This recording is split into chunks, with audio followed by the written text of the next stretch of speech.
Happy Friday, fight fans, and welcome back, ladies and gentlemen of the Gambling Persuasion. This is the UFC 326 Sharp Action Report. It is a big fight week, and that means we got to call in the big guns. We are joined by John Murray from Superbook Sports, who has graciously decided to come on and give us a little bit of his time and discuss some of these lines and numbers and maybe a little bit of the betting action. Appreciate you being here, John. How you doing today? I'm great. I'm excited about tomorrow, and I think I saw yesterday on Twitter that Dana White said they're going to announce the White House card tomorrow night, and I think this is and I also read that the main event, the pay-per-view portion, whatever you call the last 5 fights, is going to be on CBS. That's awesome. It's a big deal. I think, yeah, all around full compliments to the UFC and to Dana White. I think it's going to be great for business. We'll be showing it here at the Superbook. I'm very excited for the event. I'm excited to see who they end up stacking on that White House card. He said 6 fights, maybe 7, and then Francis Ngannou just got let go by the PFL very suddenly. So parts seem to be moving. How could he, if they're going to announce it tomorrow, how could he possibly not know how many fights or who's going to be on the card? He doesn't know. The announcement's tomorrow and he still hasn't made the decision yet. I find that hard to believe. They're haggling with Jon Jones. That's what's happening. Is they're in money discussions with Jon Jones. You know the main event is going to be Alex Pereira, and it just comes down to who he's fighting, whether it's Ngannou, or Jones. I think Jones is the target, but with Ngannou now being a free agent, if Jones is not cooperating, you never know. His phone might ring, and Cyril Gane has got to be the backup there. Does Jones ever cooperate? You know, everything I've heard about Jones is he's got a very frugal lifestyle relative to how much money he's made, and the upside to that is he can do whatever he wants. No, I'm not going to do that. No, because I heard they offered him a lot of money to fight Tom Aspinall, and he just said no. Yeah. He holds all the cards, you know. It's true. Will be interesting to see if he gets one more call up or not, especially after Dana's comments about not being able to trust him on a big stage like the White House card. It'll be interesting to see how this all comes together. Dana's right about that, man. I remember having tickets to UFC 200 in the summer of 2016, which was I believe was the first event ever at T-Mobile Arena here in Las Vegas, and getting ready to leave work one night, like 3 days before the event, and finding out that Jon Jones was out and would not be fighting Daniel Cormier, which would have been their rematch fight. And that was supposed to be the main event of UFC 200. Anderson Silva stepped in. They moved the ladies' fight, Tate Nunez, to the main event. And Brock Lesnar fight Mark Hunt. Excuse me. There were a lot of good fights on that. Like, it was a great card. But we didn't get to see Jones Cormier, too. Not that night, at least. I remember the time they had to shift an entire card out to Nevada or whatever it was. They had to get on an Indian reservation because something to do with John. I think it was like elevated levels of something he wasn't supposed to have in his system that they had to cancel a fight and move the whole thing to a different state where they okayed it. I forgot about that, man.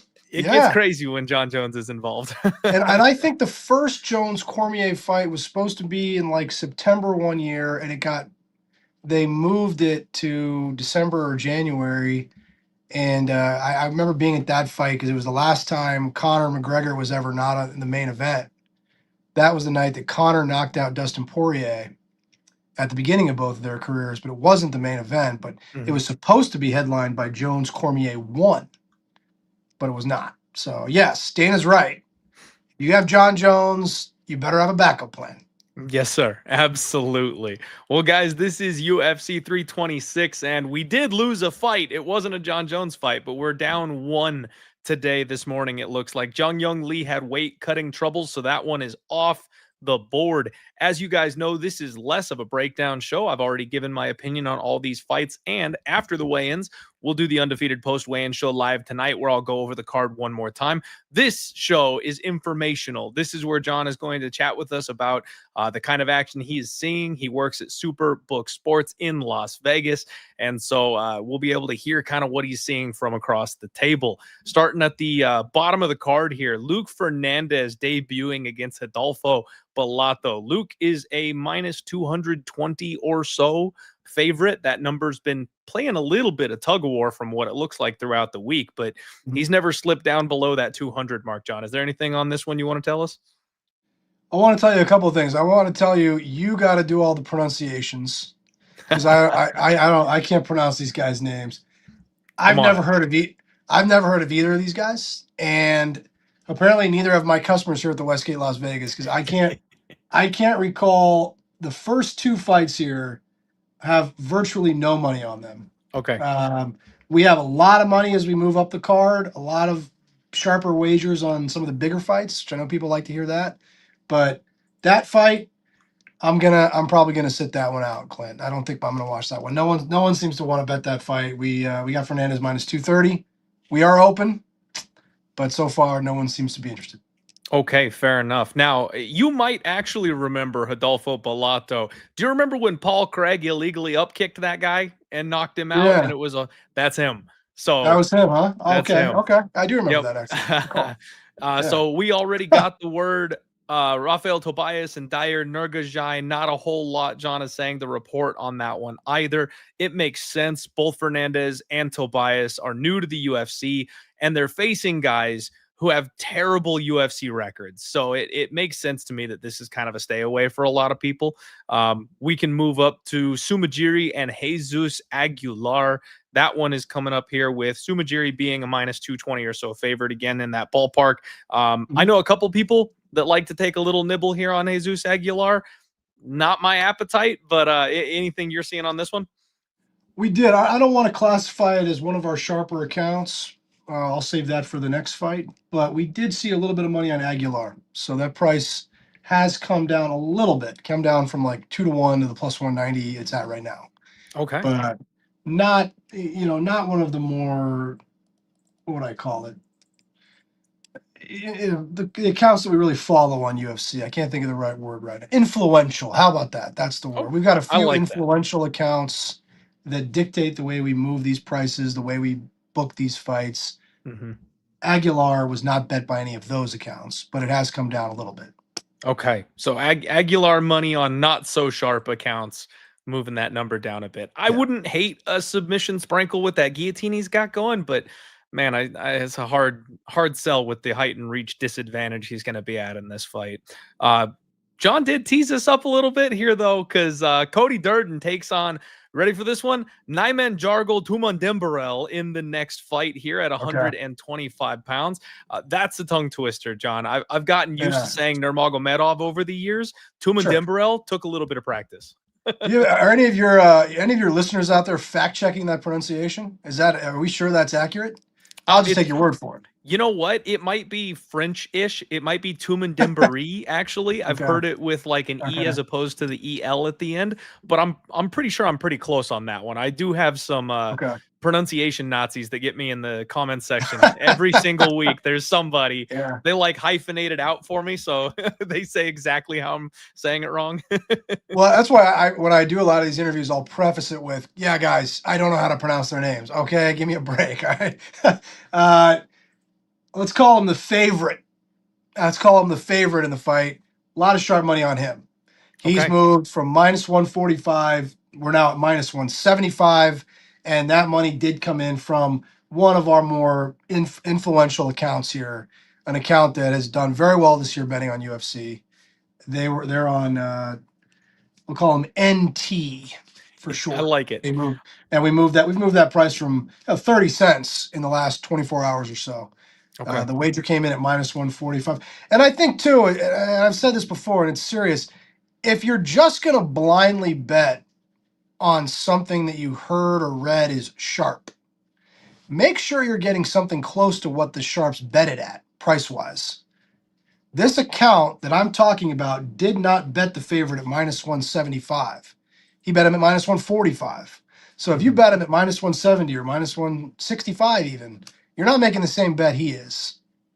So I think it's important if you want to be serious about wagering on the fights to understand that.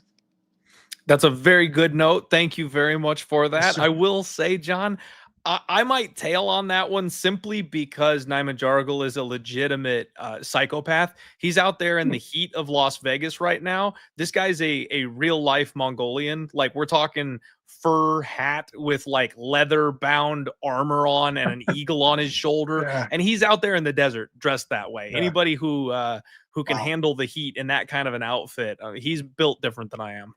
I do have one of my strategies in wagering over the years has been, I've been lucky enough to get to go to a lot of these events in Las Vegas, and I've been in the arena for some of the early prelims because I like to get there early, and I'll see a guy who's got some name I can't pronounce, and he just looks like a secret agent, and he's like minus 190, and I've never heard of him or the other guy, and I'll say to my buddy like, dude, we should probably bet on that guy. Yep. And that's been an effective strategy for me over the years. To be honest with you, that's worked out a lot more than you'd think. So we'll see. We'll see what happens. Generally, if their name sounds like they've come from the mountains, yeah, no, I'm with you. and if you've never heard of either of them, and that guy's like minus $2, he's gonna win. He's gonna win. I like it. I like it. Pro betting tips here today. Ricky Tercios and Alberto Montez, another UFC newcomer versus a losing UFC mainstay here. The newcomer Montez about minus 180 or so, with Ricky Tercios being a plus 150 underdog. Anything notable on this one? A little bit of money on Tercios. Not from those same accounts that we were just talking about, but they did knock him down from 65 plus 65 plus 55. So a little bit of money on the dog there. I don't know much about the favorite. This is his first fight, you're saying? His first fight in the UFC. First UFC fight, I should say. Of course, not his first fight. Yeah. But yeah, we did see a little bit of money on Tercios there. Okay, some dog money in on Tercios, and everybody's favorite up next at 185 pounds. Dante Johnson takes on Cody Brundage. John, you got to know that name. You got to know who Cody Brundage is. He fought Conor McGregor, no? Didn't he fight no. Conor? No. Cody Brundage is the one who gets disqualified every other fight. He's always complaining about fouls and eye pokes and. Who was Conor's first UFC fight? That is a good question. Was that Dennis Seaver? No, that wasn't his first fight. No, that wasn't his first fight. Dennis Seaver was his first main event. That was his first big fight. Yeah. What was his first? I'm going to pull it up now. You know what? I think his first main event was actually in Ireland. I don't know. But I always thought I thought his first UFC Marcus Brimage was his first UFC fight. Brundage. What's the difference? Brundage. It's close. So I've been wrong about that for the last 10 years. We'll give you credit, though. That was closer than I would have gotten. Dante Johnson is minus 900. He will be in a lot of parlays tomorrow. I'm sure. So as people come into the Superbook tomorrow, they'll be parlaying the college basketball favorites. I think Duke plays North Carolina tomorrow for one. And they'll be parlaying some of the bigger prices on this card. I'm sure Max Holloway will be in a lot of these parlays. I would imagine that Chi Wee Wee will be in a lot of these parlays. They will definitely have Johnson in there. They'll just throw him in and say, this guy can't lose. He's minus 900. So we'll probably be rooting for Cody Brundage tomorrow afternoon. Good luck. He's not the one you want on your side here. Cody Garbrandt and Long Zhao. Dana White's Contender Series, road to UFC kind of guy versus a former champion. I was a little surprised to see Cody Brundage as the dog this week, but that's what we're looking at. Yeah, and this is the first fight, or really the only fight actually on this card so far, where we've seen wise guys go both ways here. You know, we initially took some money on Cody Garbrandt and moved down to about, I want to say plus 110-ish on Cody, and then we saw sharp money come the other way on Long Zhao, and we've moved the price back up to where we originally were, where Zhao is now minus 160, Cody's plus 140. Again, we'll see how they bet this one tomorrow, but both ways on this fight, we've seen some sharp action. Okay, two-way sharp action. Yeah. That's a tough one to call. I've been struggling with it all week. Similarly, John, rematch of the ages here. Gregory Rodriguez and Bruno Ferreira.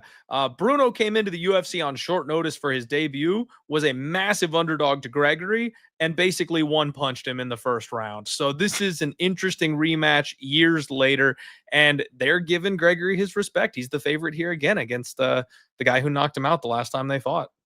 Not as much as he was. Now we had Rodriguez as a bigger favorite. But we saw a really sharp account take plus 170 with Bruno.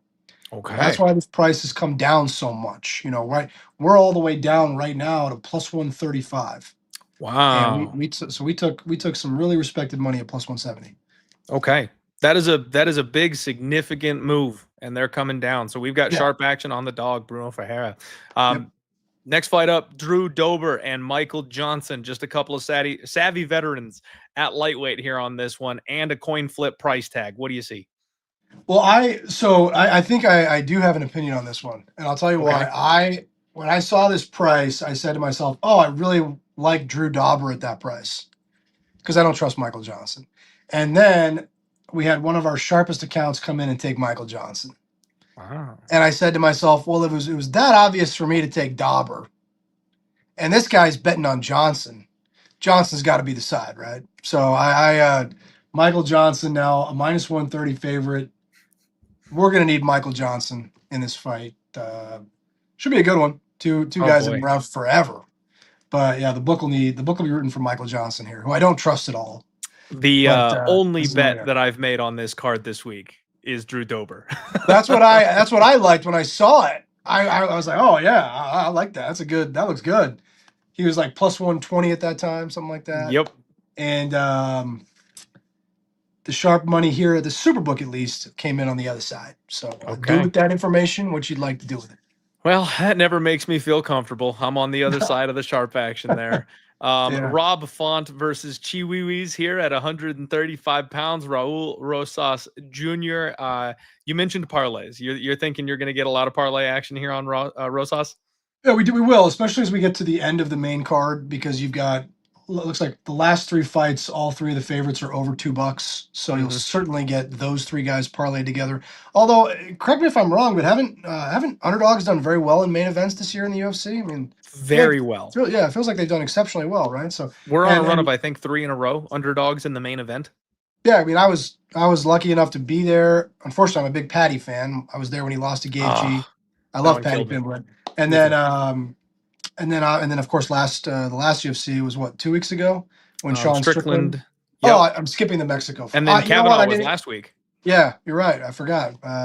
Brandon Moreno lost too. So yeah, a lot of dogs, but yeah. To answer your question, yes, they're going to parlay all of the favorites together. We'll need one of those three dogs. Whether it's Rob Font, I don't think it's going to be Bronx, to be honest with you. But Oh. I think we will need one of those three dogs to win, especially these next two fights, because we have a big parlay that ends with Bronx. So I don't know necessarily that we're going to need him. I do think we're going to need the two dogs in the next two fights, Font and DeRitter. That is bold anchoring a parlay on a plus 170 underdog. Yeah, you don't see that very much. No, truly, that was pretty unusual. It was a big amount of money, and it was a number of favorites, and it closed with Charles Oliveira. Wow. So if those other guys have won, we'll see. We'll see. We could be Okay. we could be rooting for Max. Yeah, no kidding. Well, so we already kind of touched on all three of these closing fights here. Did you have any thoughts specifically on the co-main or the main event, or just Yeah, we took some really sharp money on DeRitter. DeRitter at plus 240, and then again um, at plus 200.